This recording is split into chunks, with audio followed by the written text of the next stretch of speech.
மச்சானுக்கும் மச்சினிக்கும் எல்லாருக்கும் பேபே. இந்த மாதிரி நேரத்துல தான் தெளிவா நிதானமா முடிவு எடுக்கணும். சரக்கு இருக்கா இல்ல வாங்கணுமா? ஹாலிடேஸ்னாலே அது நம்ம GT Holidays தான். GT Holidays, South India's #1 travel brand. You know you are special when you're with GT Holidays.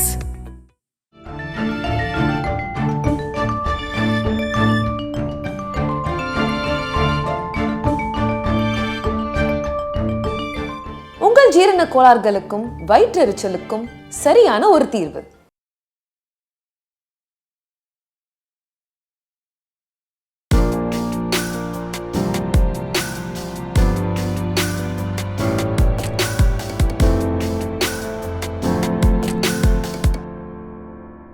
அடுத்த சாய் சித்ரா சின்னத்திரை நிகழ்ச்சியிலே பங்கு பெறுகின்ற விருந்தினர் நடிகை கவிதா. 20 ஆண்டுகளாக சின்னத்திரை தொடர்களிலே நடித்துக் கொண்டிருக்கின்ற கவிதா அஜித், விஜய் ஆகிய இருவருடனும் நடிக்கக்கூடிய வாய்ப்பினை பெற்றவர். அழகா, கலரா, ஸ்லிம்மா, செகப்பா, உன் ஹைட்டுக்கு ஏத்த மாதிரி. அப்புறம் என்ன, காதலிக்க வேண்டியதானே? எல்லாம் ஓகே. நல்லா விழுந்தியா? பொதுவாக சின்னத்திரை நடிகைகள் பலரும் பெரிய திரையிலே எப்போது கால் வைக்கப் போகிறோம் என்றுதான் கனவு காண்பார்கள். ஆனால் கவிதா அதற்கு நேர் மாறானவர். பெரிய திரையிலிருந்து பல வாய்ப்புகள் வந்த போதும் அதையெல்லாம் நிராகரித்து விட்டு சின்னத்திரையிலே அவர் தொடர்கிறார் என்றால் அதற்கு முக்கியமான காரணம் சின்னத்திரையிலே இன்று வரை அவருக்கு கிடைத்து கொண்டிருக்கின்ற வரவேற்பு. என்னப்பா அப்படி பாக்குறீங்க? கல்யாண வேலை தான் வந்துருச்சுன்னு நினைச்சேன்.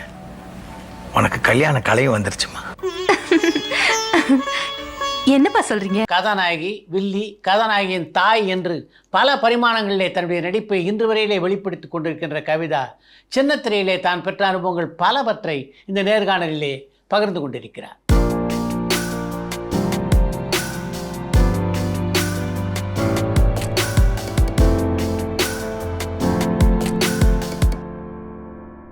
வணக்கம். வணக்கம் சார். கவிதாவுடைய குடும்பத்திலேருந்து நடிப்பு துறைக்கு வந்து முதல் நாள் கவிதா தானா? ஆமாம், நான் மட்டும்தான். நான் ஆக்சுவலி சைல்டு ஆர்டிஸ்ட்டு, குட்டியிலேருந்து நடிச்சிட்ருக்கேன். ஆக்சுவலி அம்மாவுக்கு தான் அது தேங்க்ஸ் சொல்லணும். ஏன்னா நாங்கள் குடியிருந்த வீட்டுக்கு வீட்டில் வந்து ஒரு பெரிய கேமராமேன், அவர் பேர் வி சேகர்னு நினைக்கிறேன். அந்த காலத்தில் அவரோட வீடு இருந்துச்சு. அந்த வீட்டில் தான் நாங்கள் எல்லாம் சின்ன பசங்கள்லாம் போய் விளையாடிட்டு இருப்போம். ஸோ அப்போ வந்து மதுரை மீனாட்சின்னு நினைக்கிறேன் அந்த படத்தோட பேர். அதில் நிறைய குழந்தைங்க வேணும் அப்படின்னும் போது அந்த ஹீரோயினுக்கு சின்ன வயசில், ராதா மேம்க்கு சின்ன வயசில் இருக்கணும் அப்படின்னு அங்கே விளையாடிட்டு இருக்கிற என்னையை கூப்பிட்டு போயிட்டாங்க. ஸோ அப்போது வந்து என்னை அப்படியே நடிக்கிறதுக்கு கூப்பிட்டு போனாங்க. அம்மாவுக்கு இன்ட்ரெஸ்ட்டு. அம்மாவுக்கு அவங்க சின்ன வயசுலேருந்து அவங்களுக்கு ராதிகா, அவங்க ராதிகான்னு தான் நினைப்பு. இல்லை, எதுவுமே இது வரைக்கும் இல்லை. பட் அவங்களுக்குள்ள ஒரு ஆசை. அவங்களோட படங்கள்லாம் ஃபஸ்ட்டு போய் பார்ப்பாங்க, அவங்கள மாதிரி ட்ரெஸ்அப் பண்ணிப்பாங்க. ஸோ அவங்க உள் மனசில் பொண்ணுக்கு இப்படி கேட்கும்போது ஓகே நம்ம பண்ணலாமே அப்படின்னு சொல்லிட்டு அப்படி ஆரம்பித்தது. ஸோ அப்போ அந்த படங்கள், அப்புறம் அஞ்சலியில் நிறைய குட்டீஸ் இருப்பாங்க, அதில் நானும் ஒரு குட்டி. ஸோ அப்படியே அந்த டைமில் அப்படியே அந்த லிங்க் ஒன்று வச்சு அப்படியே ஒன்றுன்னா அப்படியே பண்ணது தான். அஞ்சலி படப்பிடிப்பு நினைவில் இருக்கா கவிதாக்கு? கொஞ்சம் கொஞ்சம் இருக்குது. எனக்கு என்னன்னா அதில் நினைவு இருக்கிற விஷயம் அப்படின்னா அப்பப்போ சாக்லேட்ஸ் வரும், நிறைய பிஸ்கெட்ஸ் வரும். ஸோ அந்த கேப்லலாம் ஏதாவது ஒரு ஸ்நாக்ஸ் 1 hour ஒருக்கு எல்லா குழந்தைங்களுக்கும் ஏதாவது ஒரு ஸ்நாக்ஸ் வந்துக்கிட்டே இருக்கும். ஸோ அது மட்டும் தான் எனக்கு ஞாபகம் இருக்குது. இப்போ பிரபலமான இயக்குனராக இருக்க விஷ்ணுவர்தன் அதில் குழந்தை. ஆமாம், அது அப்போ தெரியல. இப்போ நிறைய விஷயங்கள் அவர் பண்ணும்போது அவர், அப்புறம் ஆர்த்தி, அவங்க எல்லாருமே அப்போ நாங்கள் ஒன்றா இருந்திருக்கோம். பட் அப்போ அது தெரியல. இப்போ அப்படியே ஒருத்தராக பார்க்கும்போது தான் ஓகே நம்ம அப்போ இருந்து ஒன்றா ஒர்க் பண்ணிகிட்டு இருக்கோம் இன்னைக்கு வரைக்கும். எந்தெந்த படங்களில் குழந்தை நட்சத்திரம் நடிக்கக்கூடிய வாய்ப்பு அமைஞ்சது? அஞ்சலி, மதுரை மீனாட்சி, ஆக்சுவலி நிறைய படங்கள் மறந்தே போச்சு எனக்கு. அப்புறம் தாயம்மான் ஏதோ ஒரு படம், மனைவி வந்த நேரம், அது வந்து கேர் விஜயா ஆண்டியோட சின்ன வயசு ஹீரோயினுக்கு சின்ன வயசுல அந்த கேரக்டர் இருக்கும். அப்புறம் விஜய் சார் தங்கச்சியா பண்ணேன், மாண்பு மிகு மாணவன்ல விஜய் சார் தங்கச்சியா பண்ணேன். What a beautiful girl. அண்ணா, அம்மா கிட்ட சொல்லிடுவேன். இந்த நேரத்துல அம்மா கூப்பிடுறியே. அப்புறம் அஜித் சார் கூட வந்து முகவரியில பண்ணேன், முகவரி, வான்மதி. அப்புறம் ராமராஜன் சாரோட தங்கச்சியா வந்து சீறி வரும் காலை. ஸோ அங்கங்கே நினைவு இருக்கிற படங்கள் நான் சொல்லிட்டேன். இதெல்லாம் பண்ணிட்டு இருக்கும்போது தான் அப்படியே அங்கேருந்து ஷிஃப்ட் ஆனது சீரியலுக்கு. அதுக்கப்புறம் சீரியலே போதும் அப்படின்னு சொல்லி அதுக்குள்ளேயே செட்டில் ஆச்சு இன்னைக்கு வரைக்கும். நடிப்பு அனுபவமே இல்லை, ஆனாலும் சின்ன சின்ன கதாபாத்திரம் நடிக்கக்கூடிய வாய்ப்பு வந்தது. எப்படி நடிச்சிங்க? அது தெரியல, அவங்க சொல்லி கொடுத்தாங்க நீ இப்படி பேசுமா அப்படின்னு. அது அப்படியே திருப்பி கிளிப்பில்ல மாதிரி சொல்லியிருக்கேன்னு தான் நினைக்கிறேன். அதுக்கப்புறம் நம்ம ஆக்சுவலி எனக்கு அப்போ எனக்கே தெரியும் நம்ம அவங்க சொல்றதை செய்யலை அப்படின்னு. எனக்கு சின்ன பிள்ளை அது போய் நீ சொல்லு இந்த டயலாக் சொல்லு அப்படின்னா எனக்கு அது நல்லா ஞாபகம் இருக்கு. அது அதோட ஏதோ ஒரு படம் அவங்க சொல்றாங்க இந்த டயலாக் திருப்பி சொல்லுன்னு, நான் அதை சரியா சொல்லலைங்கிறது எனக்கு தெரியுது. ஏன்னா எதுவுமே தெரியாது, சுத்தி ஏதோ கேமரா ஆளுங்க என்னவோங்கிறாங்க, ஆக்ஷனுங்கிறாங்க, என்னவோ சொல்லுங்கிறாங்க, நம்ம சொல்றாங்க. அதுக்கப்புறம் ஏதோ ஒன்று சொல்லி முடிச்சாச்சு. ஸோ அதுக்கப்புறம் ஒன்றுன்னா போக போக போக ஓகே அவங்க சொல்கிறத அவங்க சொல்கிற மாதிரியே நம்ம திருப்பி செய்யணும் அப்படிங்கிறது புரிய ஆரம்பிச்சிருக்கு போல அந்த வயசுல. ஸோ அதை அப்படியே திருப்பி செய்ய ஆரம்பிச்சிருக்கேன். அது அப்படியே நடிப்புன்னு அப்படியே வந்துருச்சுன்னு நினைக்கிறேன். எப்படி இந்த விஜய் அஜித்தோட நடிச்ச அந்த அனுபவம் நினைவு இருக்காது? அதெல்லாம் நினைவு இருக்கு. ஏன்னா அதெல்லாம் ஆல்மோஸ்ட் ஒரு 15-16 அந்த ஏஜ்ல பண்ணது தான். அப்போ அவங்களும் பெரிய ஸ்டார் இல்லை, எனக்கும் அவங்கள பத்தி ஒன்றும் தெரியாது. அப்போ அவர் அஜித் சார், அவர் இந்த படத்துல ஹீரோ, விஜய் சார் அவர் அந்த படத்துல அவர் ஹீரோ, அவருக்கு நான் தங்கச்சி, இவங்களுக்கு கூட நடிக்கிறேன், அவ்வளோதான் இருந்துச்சு. தவிர அப்போ அது பெரிய விஷயம் எனக்கும் ஒன்றும் தெரியல, எனக்கும் அது அப்போ ஒன்றும் தெரியாது. ஸோ இப்போ பார்க்கும்போது தான் வந்து நம்ம அஜித் சார் கூட நடிச்சிருக்கோம், விஜய் சாருக்கு தங்கச்சியே நடிச்சிருக்கோங்கன்னா இப்போ நினைக்கும் போது நமக்கு பெருமையான விஷயமா இருக்கு. ஏன்னா விஜய் சார் கூட பண்ணும்போது அவர் ரொம்ப சைலண்டா இருந்த மாதிரி தான் இருந்துச்சு. நானே சைலண்ட், எனக்கு மேல அவர் சைலண்டா, நானே ஆட்டி ஜாஸ்தி எதுவும் பேச மாட்டேன்.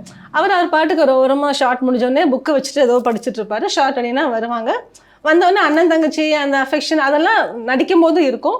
அது கட்டினோடனே அவங்க போய் உட்காந்துருவாங்க, நான் போய் எங்கள் அம்மா பக்கத்தில் உட்காந்துருவேன், அவ்வளோதான் இருந்துச்சு. அவரோட அஜித் சார் கூட பண்ணும்போது வந்து அவர் கேஷுவலாக பேசுகிற மாதிரி எனக்கு ஒரு ஃபீல் இருந்துச்சு. ஒரு பெரிய நான் ஹீரோ, அந்த படத்தில் நான் தான் ஹீரோ, ஒரு பந்தாவா அப்படி எதுவுமே எனக்கு அது ஃபீலே ஆகலை. அவரே வந்து குட் மார்னிங் சொல்லுவார், என்னது அவரே நம்ம குட் மார்னிங் நம்ம தானே சொல்லலாம் ஃபஸ்ட்டு. ஸோ அப்படி ஒரு ஃபீல் வந்து எனக்கு அஜித் சார் கூட இருந்துச்சு. ஸோ அவரே எல்லாருக்குமே வந்து குட் மார்னிங் சொல்லிட்டு எல்லாத்தையும் ரொம்ப கேஷுவலாக பேசிகிட்டு இருக்காரு அப்படிங்கிற ஃபீல் அவர்கிட்ட இருந்துச்சு. உங்க கியூவை பாருங்க. நீங்க ஓரளவுக்கு நடிகையா வளர்ந்ததுக்கு பின்னால சின்ன வயசுல நடிச்ச பல படங்களை பார்த்துருப்பீங்க. பார்க்கும்போது என்ன தோணுச்சு? நல்லா தான் இருக்குல்ல அப்படின்னு தோணுச்சா? அப்படிதான் தோணுச்சு. ஏன்னா அந்த மனைவி வந்த நேரம் அந்த படத்துலலாம் வந்துட்டு நிறைய சீன்ஸ் இருந்திருக்கு. ஒரு சீன்ல வந்து அப்பாவை ஏதோ டார்ச்சர் பண்ணிட்டாங்கன்னு சொல்லி ஒரு பேப்பர்லாம் கசக்கி இப்படி மூஞ்சில தூக்கி போட சொல்லி அதெல்லாம் தூக்கி போட்டிருக்கேன். அதெல்லாம் நல்லா தான் இருக்குது பார்க்கும்போது. ஓகே அவங்க சொன்ன வேலையே அந்த குழந்தையா என்ன பண்ணணுமோ அதை நம்ம கரெக்டாக தான் பண்ணியிருக்கோம் அப்படிங்கிற ஃபீல் தான் வந்துச்சு. உங்கள் அப்பா என்ன பண்ணிட்டு இருந்தார் அப்போ? எங்கள் அப்பா வந்து இந்த இண்டஸ்ட்ரிக்கு அவருக்கு சம்மந்தமே கிடையாது.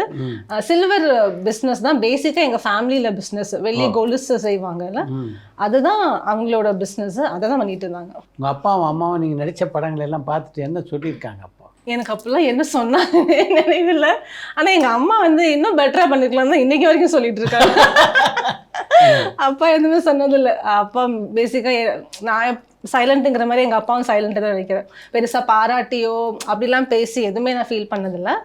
ஆனால் அம்மா எப்போவுமே வந்து இன்னும் கொஞ்சம் இந்த காஸ்டியூமை நீ இங்கே இப்படி போட்டிருக்கலாம், இங்கே சிம்பிளாக போட்டிருக்கலாம், இங்கே இன்னும் இப்படி பண்ணியிருக்கலாம்னு இன்றைக்கி வரைக்கும் எங்கள் அம்மா சொல்லிட்டு தான் இருக்காங்க. ஸோ அம்மாவோட கிரெடிட் தான் அங்கே ஜாஸ்தியாக இருக்கும்.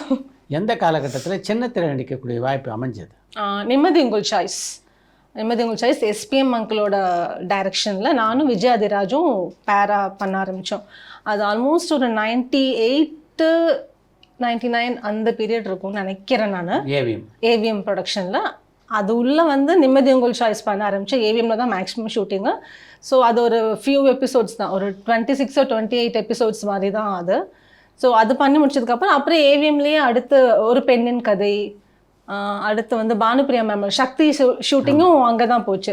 ஸோ அடுத்தடுத்து ஏவிஎம்குள்ளேயே ரொம்ப நாள் இருந்துட்டேன். ஏன்னா அம்மா தான் வந்து அந்த டைமில் எந்த கால்ஸ் வந்தாலும், இப்போல்லாம் நம்ம பேசுகிறோம் நமக்கு தான் கால் வருது, பட் அந்த டைம்லலாம் அம்மா கிட்ட தான் ஃபோன் இருக்கும், அம்மாவுக்கு தான் கால் வரும். வந்தாங்கன்னா அவங்க தான் எஸ்ஸோ நோவோ எதுனாலும் அவங்க தான் அதை டிசைட் பண்ணுறது. எப்படி இருந்தது அப்போ முதல்ல சீரியலில் நடிக்கும்போது இருந்த அனுபவம்? ஃபஸ்ட்டு எனக்கு ஆக்சுவலி எஸ்பிஎம் அங்கிள் டைரக்ஷன் பண்ணும்போது அப்போவுமே எனக்கு ஒரு பெரிய டைரக்டருங்கிற ஃபீலே இல்லை. அப்போ அங்கிள் அங்கிள் அங்கிள்னு பேசிக்கிட்டு இருப்பேன். ஏய் வா இங்கே வா அப்படின்னு ஒரு சின்ன பாப்பா நடத்துகிற மாதிரி தான் அவரே நடத்திட்டு இருந்தார். ஸோ வந்து இது ஒழுங்காக பண்ணு, இந்த இடத்துல நீ இப்படி எக்ஸ்பிரஷன் பண்ணோம் அப்படின்னா அவங்கெல்லாம் அந்த கேமராமேன் அங்கிளும் எனக்கு ஆக்சுவலி நேம் இருந்துச்சு, அவங்க எஸ்பிஎம் அங்கிள்லாம் வந்து அழகாக சொல்லி கொடுத்தாங்க. இந்த இடத்துல நீ உன்னோட எக்ஸ்பிரஷன் இந்த மாதிரி தான் இருக்கணும், உன்னோட வாய்ஸ் டோன் வந்து இப்படி தான் இருக்கணும், ஹஸ்கியாக இருக்கணும், இங்கே லவுடராக இருக்கணும், இந்த அழுகையோடு இருக்கணும். ஸோ அவங்க சொல்லி கொடுத்த விஷயங்கள் நான் அப்படியே அதை கிளிப்பிள்ளைக்கு கேட்குற மாதிரி சொல்லி கொடுத்தாங்க. நான் அதை அப்படியே காப்பி கேட் பண்ணியிருக்கேன். அதுதான் என்னோட நடிப்பாக நான் வந்து கற்றுக்கிட்டு பண்ண ஆரம்பித்த விஷயங்கள். ஸோ அதுக்கப்புறம் நமக்குள்ளே போக போக போக ஒரு புரிதல் வருது. அந்த சீன் கேட்கும் போதே ஓகே இந்த சீனில் நம்ம இதுக்கு முன்னாடி இப்படி இருந்திருக்கோம், இதுக்கப்புறம் இப்படி இருக்க போகிறோம், ஸோ இந்த சீனில் நம்மளோட ரியாக்ஷன் எக்ஸ்பிரஷன் எல்லாம் இப்படி இருக்கணும் அப்படிங்கிற ஒரு ஞானமாக என்ன சொல்கிறது புரிய ஆரம்பிச்சிருச்சு. சக்தி பண்ணும்போது கூட அது என்னென்னா லைவ் ரெக்கார்டு. அப்போ மிகப்பெரிய எக்ஸ்பீரியன்ஸாக இருந்துச்சு எனக்கு அது. ஏன்னா அதுக்கு முன்னாடி வரைக்கும் நம்ம பேசிடுவோம், டப்பிங் பண்ணுவாங்க, அப்படி போச்சு. ஆனால் சக்தி வந்து அது செட்டு போட்டு அது உள்ள 12 பக்கம் சீனாக இருந்தாலும் ஃபுல் சீனையும் வந்து நம்ம மனப்பாடம் பண்ணி என்னோட ஓன் வாய்ஸில் வந்தது. அப்போது இன்னும் நிறைய விஷயங்கள் நான் கற்றுக்கிட்டேன். ஏன்னா நம்ம நார்மலாக பண்ணும்போது ஏதோ ஒன்று பேசுகிறோம், டப்பிங் ஆர்டிஸ்ட் வந்து கொஞ்சம் எமோஷனை கூடி குறைச்சி அதெல்லாம் பண்ணிடுவாங்க. பட் அது பண்ணும்போது அப்படி இல்லை, நீ எந்த எக்ஸ்பிரஷன் நம்ம அங்கே பண்ணுறோமோ அதுதான்.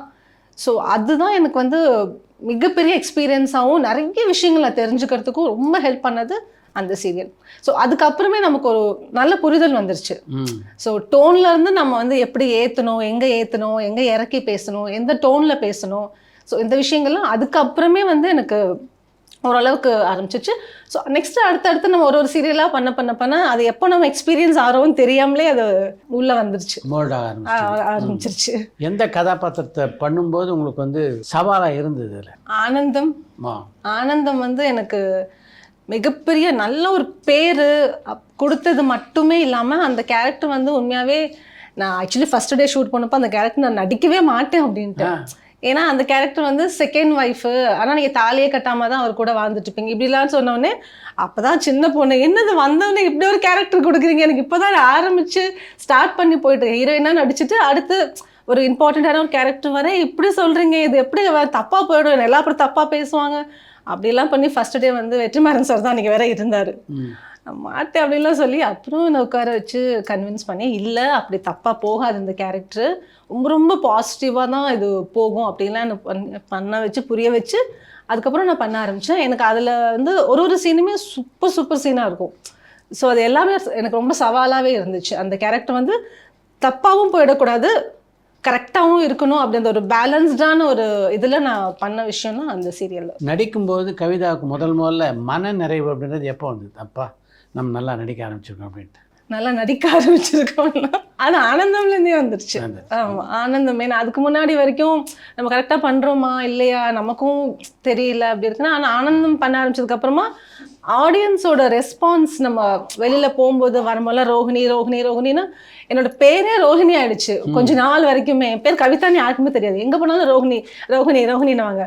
ஸோ அது நம்ம இது பண்ணும்போது ஓகே நம்ம அந்த கேரக்டரை கரெக்டாக பண்ணியிருக்கோம், நம்ம ஃபர்ஸ்ட் டே வந்து பண்ண மாட்டோம்லாம் பிரச்சனை பண்ணோம், தப்பாக போயிடுமோலாம் யோசிச்சோம். ஸோ அது எதுவுமே இல்லாமல் அந்த கேரக்டர் நம்ம கரெக்டாக பண்ணியிருக்கோம் அப்படிங்கிற நிறைய வந்து எல்லாரும் என்ன ரோஹிணின்னு எப்போ கூப்பிட ஆரம்பிச்சாங்களோ அப்போயே வந்துருச்சு. எல்லாரும் சின்ன திரையிலேருந்து சினிமாவுக்கு போவாங்க, நீங்கள் சினிமாலேருந்து சின்ன திரைக்கு வந்தீங்க. ஆமாம், நம்ம திரைப்படங்களுக்கு வாய்ப்பு வரலையே அப்படின்னு திரைப்படங்களை நடிக்க நடுவில் முயற்சி பண்ணிங்களா? அது நடுவில் இல்லை வேணாம்? இல்லை, வாய்ப்பு வந்துட்டு தான் இருந்துச்சு. நான் தான் வேண்டான்னு டிசைட் பண்ணி ஒன்லி சீரியல் போதும் எனக்குன்னு டிசைட் பண்ணிவிட்டு சீரியல் மட்டுமே பண்ண ஆரம்பிச்சேன். ஏன் அப்படி ஒரு முடிவு எடுத்தீங்க?